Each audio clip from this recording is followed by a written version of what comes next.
I'm going to show you how to add Roblox to your Steam account. If this video helps you, consider subscribing.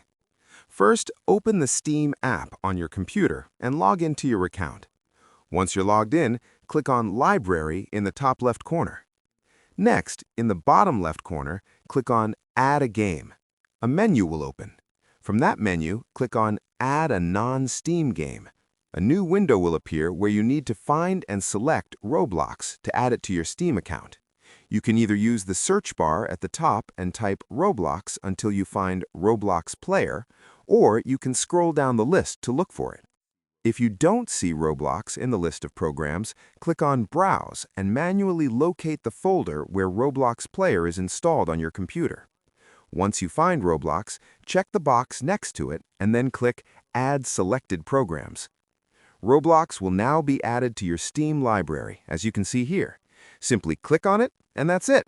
Roblox is now part of your Steam account. You'll notice that it doesn't have a background and appears completely gray. If you want to customize it, right-click on the game at the top and select Set Custom Background. There you can choose an image related to Roblox to make it look better. From now on, whenever you want to play Roblox, just open Steam, go to Library, find Roblox, click on it, and then click Play. Once you click Play, Roblox will launch, and you'll be able to start Roblox directly from Steam, just like I'm doing here.